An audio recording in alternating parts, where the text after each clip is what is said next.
Start. Hello नमस्कार, मेरा नाम पवन कुमार। पवन फिनेंशियल सर्विसेज मेरा एक डीएसए चैनल चलता है, जो हम आप लोग को हर लोन के बारे में डिटेल्स बताते हैं, कौन सा लोन कैसा मिलेगा। आज हम बात करेंगे बिजनेस लोन। बिजनेस एक्टिविटी, मान लीजिए हर प्रकार का बिजनेस एक्टिविटी लोग करते हैं। जैसे कोई दुकान कर रहा है, कोई हार्डवेयर चला रहा है, कोई कपड़े का दुकान कर रहा है, कोई होटल चला रहा है, कोई मान लीजिए बिजनेस एक्टिविटी में जो लीन है उसको हम बिजनेस लोन बोलते हैं। बिजनेस लोन में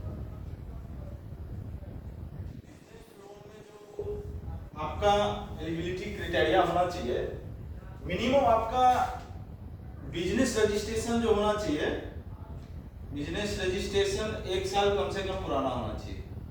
बिजनेस रजिस्ट्रेशन प्रूफ 1 साल पुराना होना चाहिए।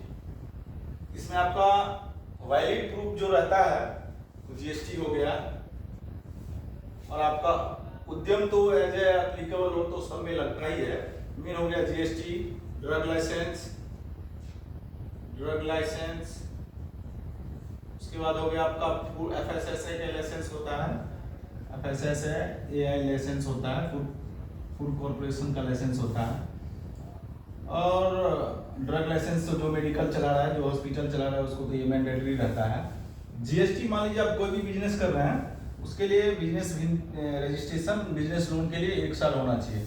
कोई कंपनी को तो बिजनेस 3 साल का भी पुराना डॉक्यूमेंट लगता है, जो नए बहुत बड़ा लोन लेना चाह रहा है। इसमें आपको डॉक्यूमेंट रिक्वायरमेंट रहेगा, एक पैन कार्ड रहेगा, दूसरा आधार कार्ड,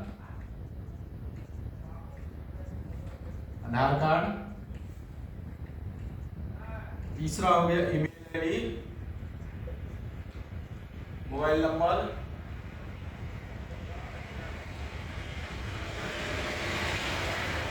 चौथा हो गया आपका बिजनेस रजिस्ट्रेशन प्रूफ,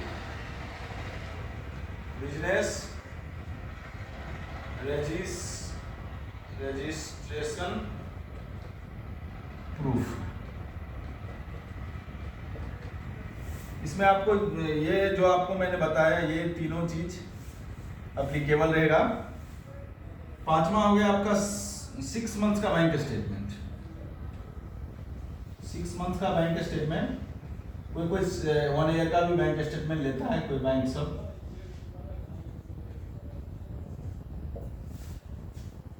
और छठा में जो होता है आपका, मान लीजिए आप सीसी अकाउंट लिए हैं, करंट अकाउंट है, उसका भी स्टेटमेंट लगता है। आप मान लीजिए बिजनेस एक्टिविटी में कौन कौन सा लोन, कौन सा ये कर रहे हैं, उसका भी करंट अकाउंट का 6 मंथ्स का बैंक स्टेटमेंट लगता है। मात्र ये आपको 6 डॉक्यूमेंट रिक्वायरमेंट रहता है बिजनेस लोन के लिए।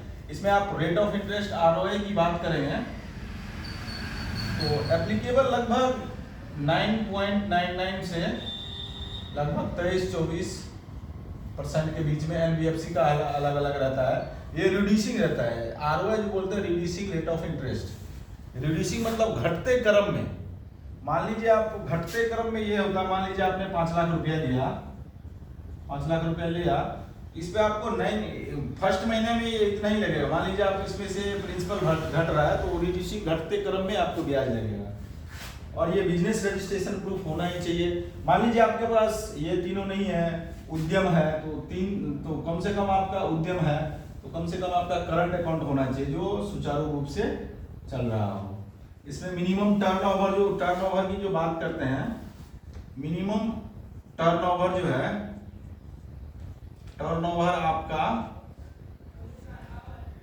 20 लाख से लेके जितना आपका 20 लाख मिनिमम होना चाहिए, तभी आप बिजनेस लोन के लिए एप्लीकेबल है। अभी तो छोटा मोटा बहुत लोन चल रहा है, और इसके बारे में और डिटेल्स और बहुत बिजनेस लोन जो होता है, बहुत हर बैंक का अलग अलग नियम रहता है, लेकिन मेनली यही डॉक्यूमेंट रिक्वायर्ड रहता है। मान लीजिए कोई 3 साल से ज़्यादा कर रहा है बिजनेस, उसका आईटीआर भी रिक्वायरमेंट रहता है सब उसका। उसके बाद सीए सर्टिफाइड जो होता है, उसका ऑडिट रिपोर्ट भी लगता है बड़े बड़े बैंकों में, तो वो भी आपको लगेगा। मान लीजिए वो आप 50 लाख 1 CR की बात करते हैं, तो उसमें ये डॉक्यूमेंट सब लगता है। Thank you so much, love you all.